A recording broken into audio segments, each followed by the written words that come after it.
Yang mau kaos ini, jangan lupa subscribe, like, share. Terima kasih. Yang mau kaos ini, jangan lupa subscribe, like, dan share. Terima kasih.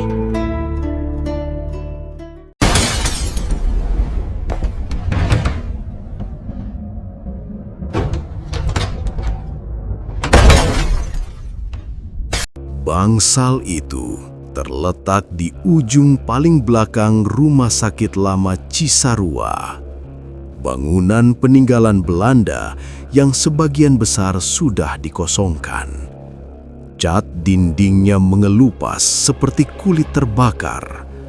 Lantainya dingin dan selalu lembab meski kemarau panjang. Tidak ada papan nama, tidak ada nomor ruangan.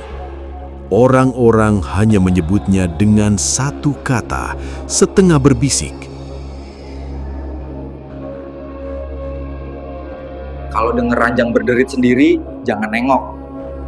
Kalau dengar ada yang manggil nama kamu, jangan jawab. Aku, Ardi, perawat baru yang ditugaskan jaga malam, pertama kali mendengar tentang bangsal itu dari Pak Wira, Satpam Senior. Kalau dengar ranjang berderit sendiri, jangan nengok, katanya pelan. Kalau dengar ada yang manggil nama kamu, jangan jawab. Aku mengira itu hanya lelucon untuk menakuti perawat baru.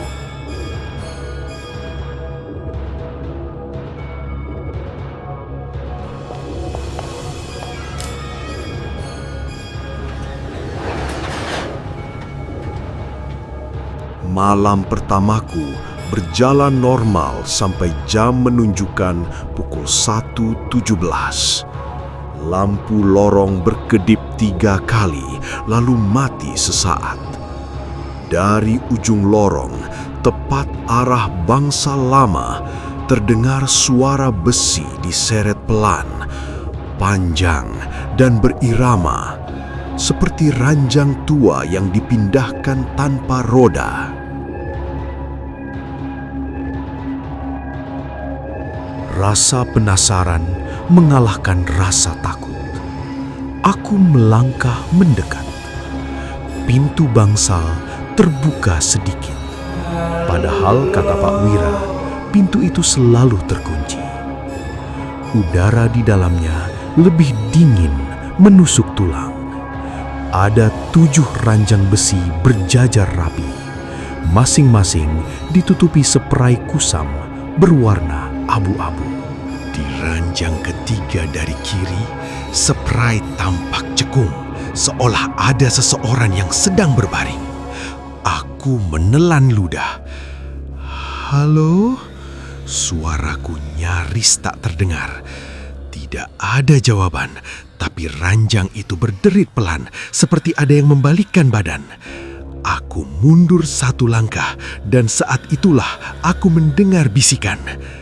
Bukan dari satu arah, melainkan dari semua sudut bangsal. Suara-suara lirih saling tumpang tindih, memanggil nama yang berbeda-beda. Di antaranya, ada yang menyebut namaku.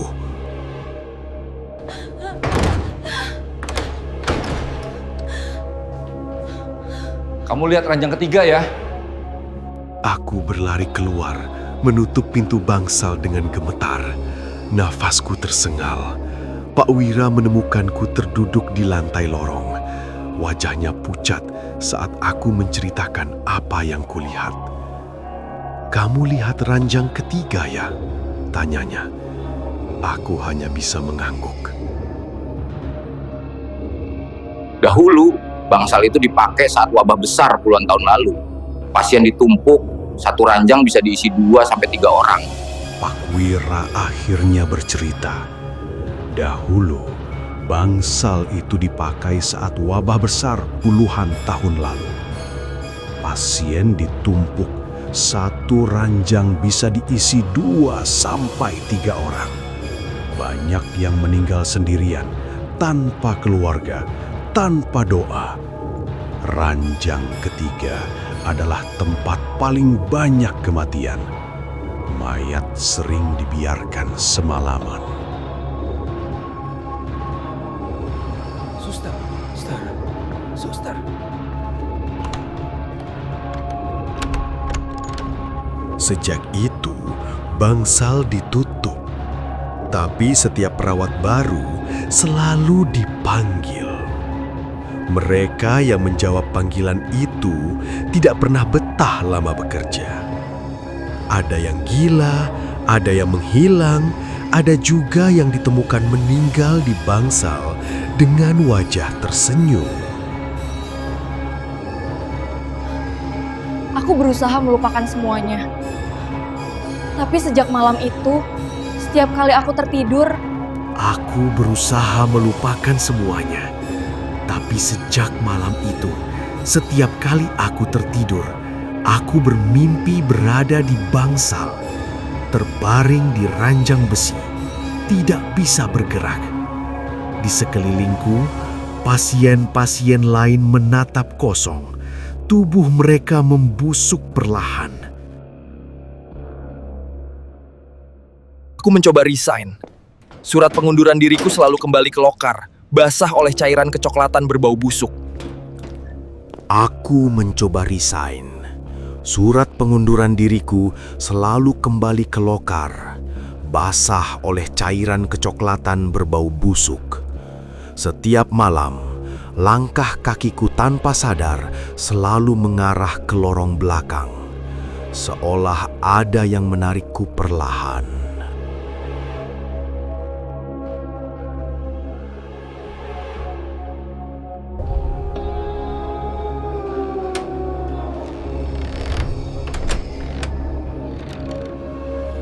Puncaknya terjadi pada malam Jumat Kliwon. Lampu seluruh rumah sakit mati serentak. Dari bangsal terdengar suara batuk, erangan, dan ranjang berderit bersamaan. Pintu bangsal terbuka lebar. Cahaya redup memperlihatkan semua ranjang kini terisi penuh.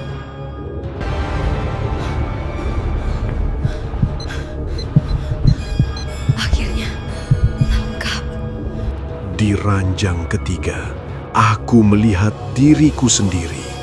Wajah pucat, mata terbuka menatap kosong ke langit-langit.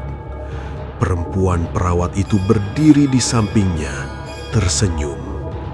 Akhirnya lengkap, katanya lirih.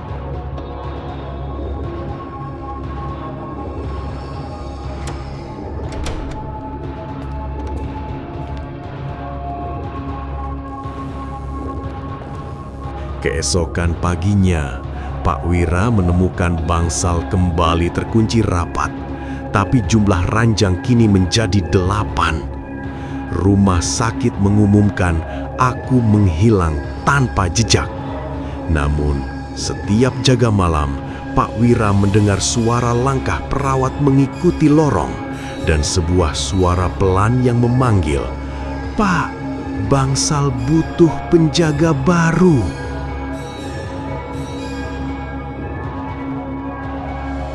Yang mau kaos ini, jangan lupa subscribe, like, share. Terima kasih. Yang mau kaos ini jangan lupa subscribe, like, dan share. Terima kasih.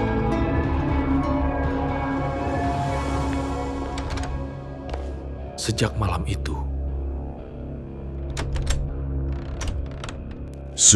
malam itu, bangsal tak pernah benar-benar kosong. Meski pintunya selalu terkunci dan jendelanya berdebu, di dalamnya ada napas yang masih berjalan. Aku, Darsa, tak lagi tercatat sebagai manusia yang bekerja, tapi sebagai pangreksa, penjaga yang berdiri di antara karuhun dan dunia hirup. tiap malam sapar, bangsal kembali terisi. Satu persatu arwah datang. Mereka hanyalah manusia yang mati tanpa pamit. Setiap malam sapar, bangsal kembali terisi. Satu persatu arwah datang dari celah-celah dinding, dari bawah ranjang, dari balik tirai yang tak pernah dibuka. Mereka bukan sosok menakutkan seperti cerita orang. Mereka hanyalah manusia yang mati tanpa pamit. Petani, ibu hamil, anak kecil, paraji, bahkan dokter Belanda yang dulu mengurung diri saat pagebluk. Tugasku sederhana tapi berat. Memastikan mereka tetap di dalam. Tugasku sederhana tapi berat. Memastikan mereka tetap di dalam. Menenangkan yang meronta, membimbing yang linglung, dan mengunci pintu antara dua alam. Jika satu saja lolos, kampung di luar akan merasakan akibatnya. Sakit tanpa sebab, mimpi buruk berantai, kematian yang berulang. Suatu malam, aku mendengar langkah tergesa di lorong. Seorang perawat muda, Rini, tersesat ke area terlarang. Suatu malam, aku mendengar langkah tergesa di lorong. Seorang perawat muda, Rini, tersesat ke area terlarang. Ia baru bekerja, wajahnya masih menyimpan cahaya hidup. Aku mencoba memperingatkan, tapi suaraku hanya terdengar seperti angin. Rini membuka pintu bangsal.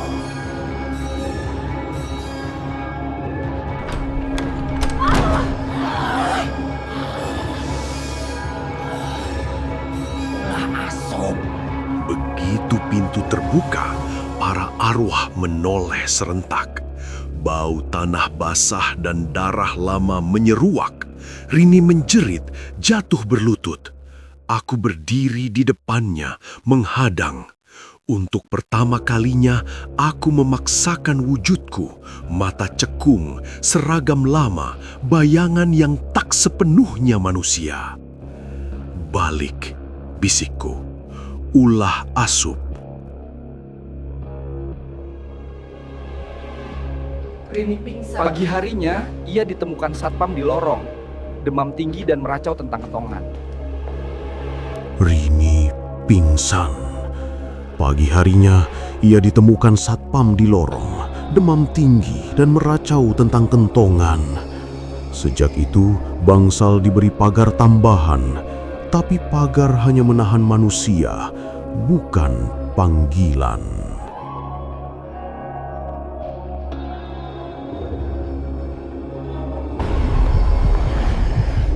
Kang Darsa, waktos anjen moal salah wasna. Malam berikutnya, Karuhun berjubah hitam datang lagi. Ia kini memanggilku dengan sebutan baru. Kang Darsa, waktos anjen moal salawasna. Penjaga tidak abadi, akan ada yang menggantikan. Kata-katanya seperti wangsit yang menancap. Aku mulai melihat tanda-tanda. Seorang pasien yang selamat dari koma berulang kali bermimpi bangsal. Seorang petugas kebersihan yang mendengar kentongan dan tidak takut. Seorang anak kampung yang lahir tepat malam sapar dengan mata yang terlalu tenang. Karuhun sedang memilih. Godaan datang. Ada malam-malam ketika bangsal memintaku pergi. Tapi setiap kali aku hampir menyerah, terdengar batuk anak kecil dari ranjang ujung. Godaan datang. Ada malam-malam ketika bangsal memintaku pergi, menjanjikan tidur panjang, damai, tanpa tanggung jawab. Tapi setiap kali aku hampir menyerah, terdengar batuk anak kecil dari ranjang ujung. Aku ingat kenapa aku di sini.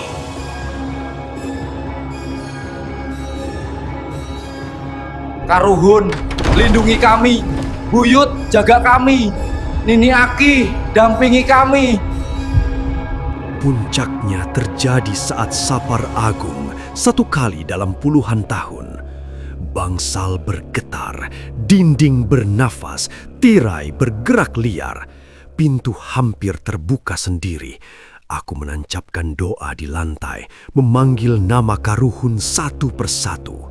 Ranjang-ranjang berderit serempak, lalu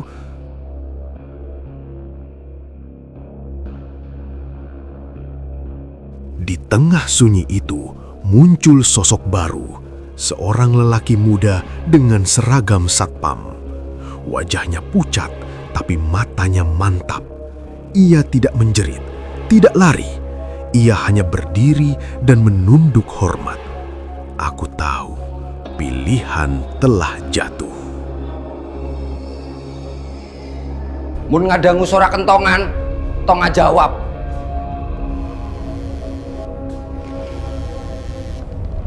Aku mendekatinya.